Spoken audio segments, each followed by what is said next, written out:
मित्तल भवन में मचा हाहाकार। मित्तल भवन ने बहुत कुछ देखा था, खुशियाँ, शादियाँ, त्योहार, लेकिन उस दिन जो देखा वो हर दीवार के दिल पर जख्म बनकर रह गया। रजनी जी अब नहीं रहीं, उनका शरीर सफ़ेद चादर में लिपटा पड़ा था और पास रखी तस्वीर पर माला डाल दी गई थी। घर के हर कोने में सन्नाटा था, ऐसा सन्नाटा जो कानों में चीख बनकर गूंजता है। लोग एक ही बात कह रहे थे, करंट लग गया होगा, हादसा था। पर इस घर के कुछ लोग जानते थे कि ये सिर्फ हादसा नहीं था। प्रथम का टूटना। प्रथम एक कोने में बैठा था, उसकी मुट्ठियां भींची हुई थीं, नज़रें ज़मीन पर गड़ी हुईं। वो याद कर रहा था कैसे रजनी जी हर सुबह मंदिर जाती थीं, कैसे वो कहती थीं, बेटा घर तभी बचता है जब सच बोला जाए। और आज सच देर से बोला गया। प्रथम का गला भराया, वो खुद से नज़रें नहीं मिला पा रहा था। मैं उन्हें बचा नहीं पाया, ये वाक्य उसके मन में बार बार गूंज रहा था। ओमकार की चुप्पी। ओमकार पूरे समय खड़ा रहा, ना रोया ना बोला, पर उसकी आंखों में साफ दिख रहा था वो खुद को माफ़ नहीं कर पा रहा। उसे याद आ रहा था कैसे उसने कई बार निहारिका की हरकतों को छोटी बात कहकर टाल दिया था। आज वही छोटी बातें एक बड़ी मौत बन चुकी थीं। दादी का फट पड़ना। अचानक दादी ने जमीन पर हाथ मारा। बस, बहुत हो गया। सब चौंक गए। दादी की आवाज़ कांप रही थी, पर उसमें डर नहीं था, उसमें आग थी। मेरे सामने मेरी बहू मरी है और इस घर में अभी भी उस लड़की के लिए सहानुभूति है। दादी की उंगली सीधी निहारिका की ओर उठी। जिस दिन से ये लड़की इस घर में आई है, तब से सिर्फ अशांति, झूठ और जहर फैला है। निहारिका ने झूठी मासूमियत से कहा, दादी मैंने कुछ नहीं किया। दादी ने तीखी नज़र से देखा। चुप, मासूमियत का नाटक अब इस घर में नहीं चलेगा। फैसले की घड़ी।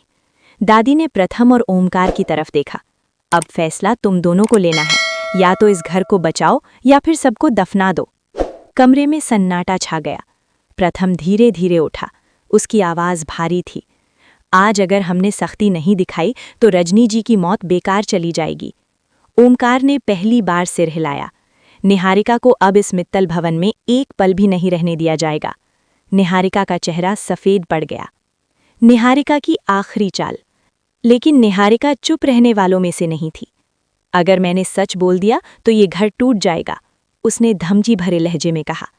प्रथम ने उसकी आंखों में देखा। जो घर झूठ पर टिका हो उसे टूट जाना ही बेहतर है। दादी ने साफ शब्दों में कहा, आज से निहारिका का इस मित्तल भवन से कोई रिश्ता नहीं। अधूरा सच। जी हाँ दोस्तों, आगे की कहानी सुनने से पहले आप लाइक नहीं किए हैं तो लाइक ज़रूर करें। पर जाते जाते निहारिका मुस्कुराई, एक ऐसी मुस्कान जो बता रही थी कि कहानी अभी खत्म नहीं हुई। रजनी जी की मौत के पीछे सच अभी पूरी तरह सामने आना बाकी था। निहारिका अपने कमरे में अकेली बैठी थी।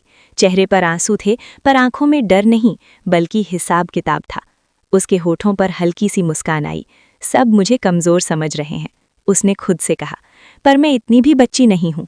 उसके दिमाग में एक ही बात घूम रही थी, मैं बच जाऊंगी। उसे पूरा भरोसा था कि अगर मामला आगे बढ़ा भी तो उंगली दादी पर ही उठेगी। घर की सबसे बड़ी हैं, हर फैसले में शामिल रहती हैं। बिजली के काम का आदेश भी उन्हीं ने दिया था। निहारिका जानती थी, सच को थोड़ा मोड़ दो तो वही सच हथियार बन जाता है। उसकी नई चाल। निहारिका ने फ़ोन उठाया और किसी को मैसेज किया।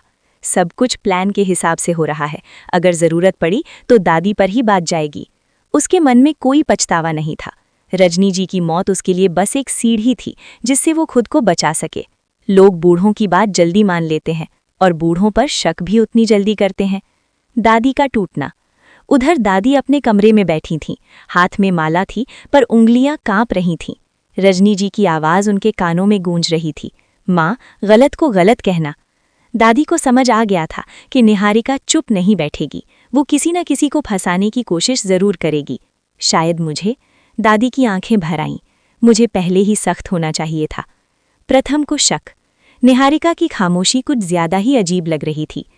ये लड़की इतनी आसानी से हार नहीं मानेगी, उसने ओमकार से कहा। ये खुद को मासूम दिखाकर किसी और को फंसाने की कोशिश करेगी। ओमकार का चेहरा सख्त हो गया। और अगर उसने दादी को। प्रथम ने दांत भींच लिए, तो मैं उसे ऐसा नहीं होने दूंगा। निहारिका का भरोसा। निहारिका को लग रहा था कि खेल अब उसके हाथ में है। सबूत नहीं है, गवाह मेरे खिलाफ नहीं बोलेंगे, और दादी तो खुद सवालों में घिर जाएंगी। उसने आईने में खुद को देखा और कहा, मैं बच जाऊंगी, हर हाल में। पर उसे ये अंदाजा नहीं था कि सच कभी-कभी खुद रास्ता बना लेता है। तूफान से पहले की शांति।